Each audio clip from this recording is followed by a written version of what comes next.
নমস্কাৰ বন্ধু বান্ধৱীসকল মই আজি ইউটিউবত মোৰ প্ৰথম ভিডিঅ' এটা আপলোড কৰিছোঁ আৰু ভিডিঅ'টো হৈছে আমি ঘৰতে সহজতে কেনেকৈ চিঙৰা বনাব পাৰোঁ আৰু বৰ সোৱাদ লগা হয় তাকে মই দেখুৱাব খুজিছোঁ।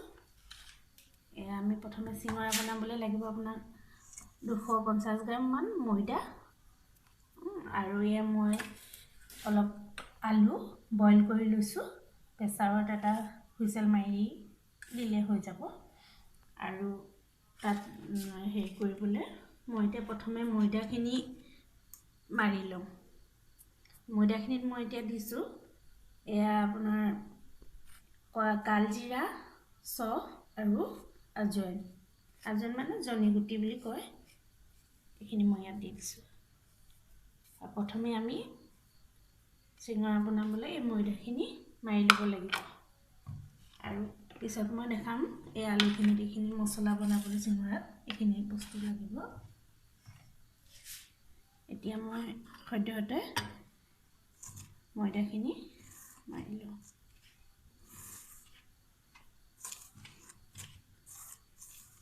ময়দাখিনিত মই কালজিৰা চফো দিব পাৰে, কালজিৰাও দিব পাৰে আৰু জনিগুটিও দিব পাৰে আৰু যিকোনো এবিধ দিলেও হ'ব, ইয়াত কোনো কথা নাই। আৰু আমি ইয়াত অলপ তেল দিওঁ। তেলটো এটা হিচাপত দিব লাগে আৰু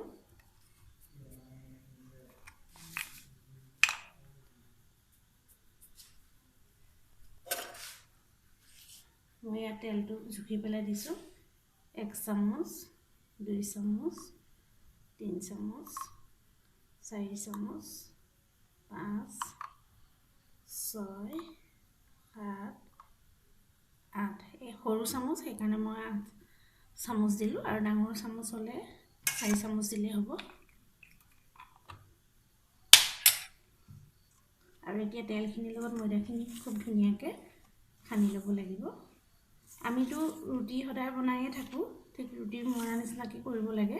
তথাপিও ইয়াত অকণমান তেলটো বেছি পৰিমাণে দিব লাগে আৰু মৰাটো অলপ বেছি কৰিলে খাবলৈ চিঙৰাটো মচমচীয়া হয়। এতিয়া এইখিনি আমি মাৰি লওঁ। এতিয়া আমি এইখিনি সানি ল'লোঁ। ইয়াত অলপ অলপ পানী দি আমি মাৰি যাম। এতিয়া একেবাৰতে আমি গোটেইখিনি পানী দি নিদিওঁ, যিহেতু গোটেই পানীখিনি দিলে ঢিলা হৈ যাব আৰু ঢিলা হ'লে আমি চিঙৰাটো বনাবলৈ অসুবিধা পাম। গতিকে আপুনি নিজৰ সুবিধা অনুসৰি কৰিব পাৰে। কম চিঙৰা বনাব হ'লে কমকৈ ল'ব পাৰে, ময়দা বেছিকৈ চিঙৰা বনাবলৈ হ'লে বেছিকৈ ল'ব পাৰে, সেইটো নিজৰ কথা। এতিয়া আমি এইখিনি ভালকৈ পানী দি মাৰি ল'ম। এতিয়া আমাৰ এইখিনি প্ৰায় মৰা হৈয়ে গৈছে। এতিয়া মই ইয়াত অকণমান সোৱাদ অনুসৰি নিমখ দিম। আমি আগতেও দিব পাৰোঁ নিমখ, কিন্তু মই এতিয়া আধা মাৰি পেলাই দিছোঁ। বেছি নিমখ দিব নালাগে, অলপ দিব লাগে, আধা চামুচমান দিব লাগে।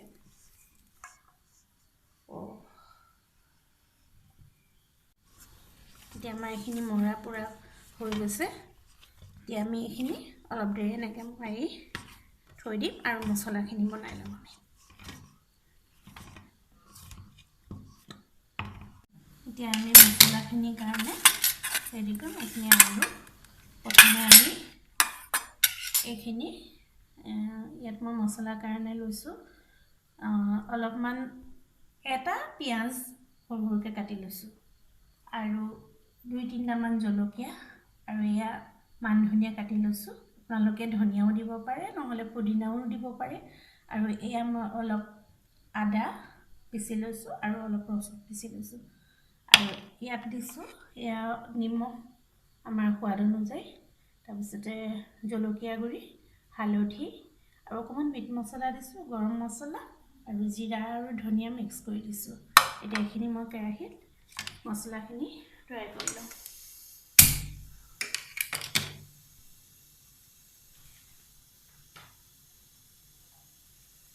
কেৰাহীখন অকণমান গৰম হ'বলৈ দিছোঁ। এতিয়া কেৰাহীখন আমাৰ গৰম হৈছে। এতিয়া মই অলপমান তেল দি দিছোঁ।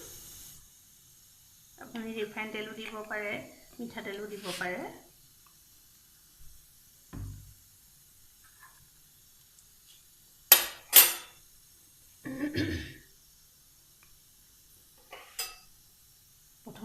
মাছখিনি দি দিওঁ।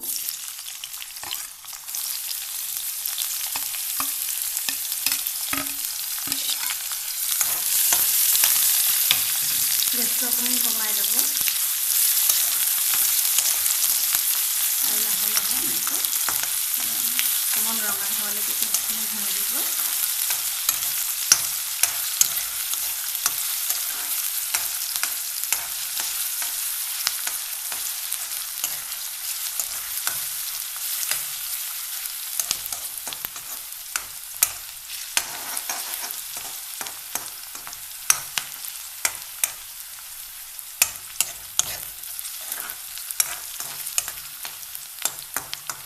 তাৰপিছতে আমি এয়া ৰচুন পিচি থৈছিলোঁ এয়া দি দিলোঁ আৰু এয়া আদা আৰু জলকীয়া আৰু ধনিয়া যে কুটি থৈছোঁ এয়া অলপমান দি দিওঁ আৰু অলপমান আমি পিচি দিব লৈছোঁ।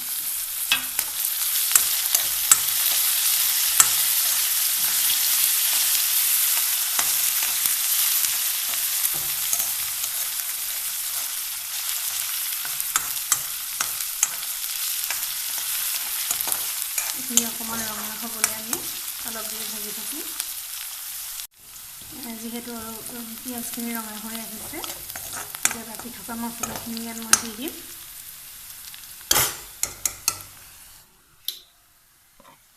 গৰম মছলা, এয়া মিট মছলা,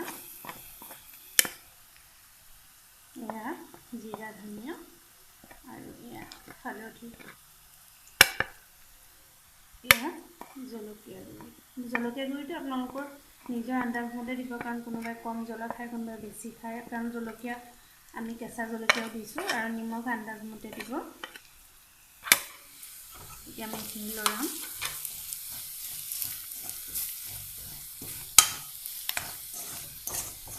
এইখিনি কমাই দিয়া থৈছোঁ, তেতিয়ালৈকে আমি অকণমান দি ইয়াতে থৈ আলুখিনি আমি অলপ ঠিক কৰি লওঁ। আলুখিনি আমি হেতা এখনে এনেকৈ ভাঙি দিব পাৰোঁ।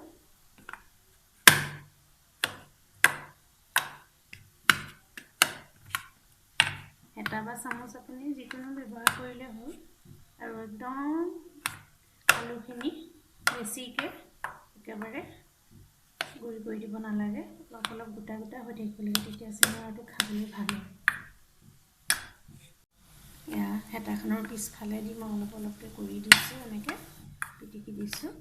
বেছি পিটিকিব নালাগে, হৈ গৈছে আৰু। এতিয়া এইখিনি আমি মছলাখিনিৰ লগত মিলাই দিম। আপুনি কেৰাহীখনৰ পৰা নমায়ো কৰিব পাৰে, নহ'লে কেৰাহীত এনেকৈ দিলেও হ'ব।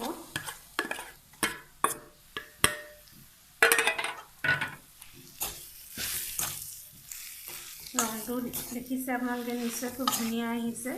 হোটেলৰ চিঙৰাবোৰৰ ভিতৰতো এনেকুৱা ধুনীয়া ধুনীয়া ৰঙেৰে ভৰাই দিয়ে। আপোনালোকৰ মন গ'লে ইয়াত মটৰ কেইটামানো দিব পাৰে, কিন্তু চবেই মটৰ ভাল নাপায়, সেইটোকে মই দিয়া নাই। এতিয়া এইখিনি হৈ গৈছে আৰু এতিয়া আমি বাকী থকা মান ধনিয়া ইয়াত গোন্ধৰ কাৰণে ওপৰত দি দিছোঁ। হৈ গ'ল এইখিনি মছলা আমাৰ। এইখিনি মই এতিয়া কেৰাহীৰ পৰা আলুখিনি নমাই মছলাৰ সৈতে মিক্স কৰি থৈ দিছোঁ। এতিয়া মই ময়দাখিনি মাৰি থৈছিলোঁ, এইখিনি হৈ গ'ল। এতিয়া আমি চিঙৰাৰ কাৰণে গোল গোল কৰি লওঁ।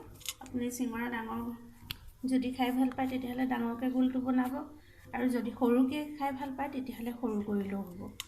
মই অলপ মিডিয়াম চাইজৰে কৰি দিছোঁ।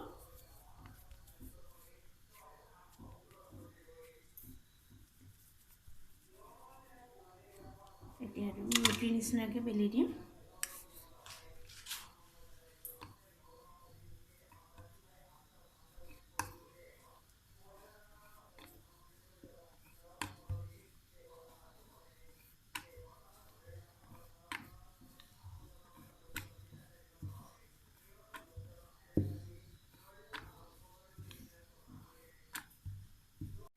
এয়া মোৰ এতিয়া বেলা হৈ গ'ল।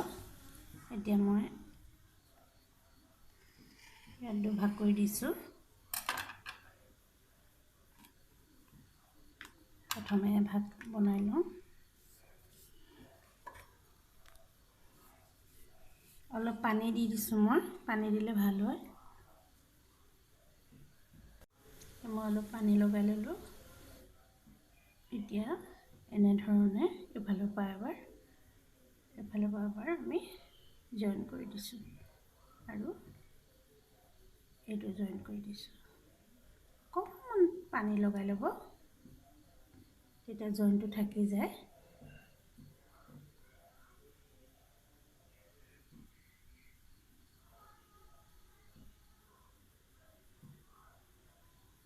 এইটো সম্পূৰ্ণ চেঙৰা পূৰ্ণ হৈ গ'ল। এতিয়া আমি ইয়াত আলুখিনি ভৰাই দিম।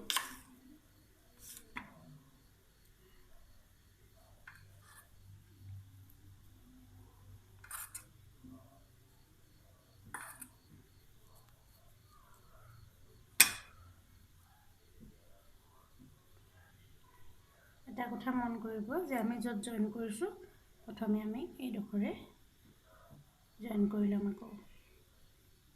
এতিয়া অকণমান পানী লৈ আকৌ আমি টেপি দিছোঁ।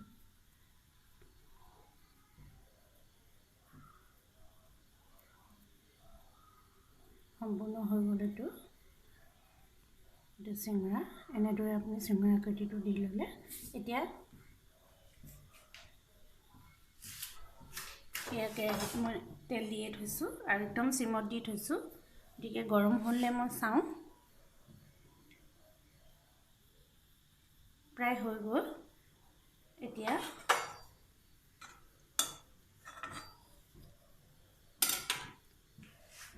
এতিয়া মই লাহে লাহে, বেছি গৰম হৈ থাকিলে কিন্তু তেলখিনি চিঙৰাটো বেয়া হৈ যায়। গতিকে অলপ অলপ গৰম হৈ থাকিব দিব লাগে আৰু লাহে লাহে গেছটো কমাই লাহে লাহে ভাজি থাকিব লাগে। প্ৰথমে 5-2 মিনিটমান অকণমান দেৰি থৈ দিব। এয়া মই এতিয়া লাহে লাহে ভাজিছোঁ। এতিয়া মই উলিয়াই দিম। একেবাৰে কম গেছত ভাজিব দেই, নহ'লে ওপৰটো মানে ফিনিচিংটো একেবাৰে নাহে।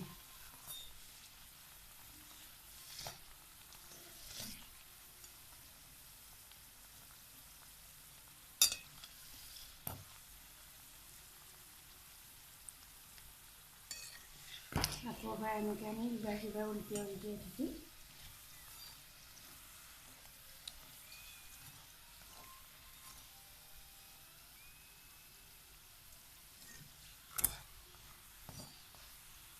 মোৰ এতিয়া হৈ গৈছে আৰু চিঙৰা।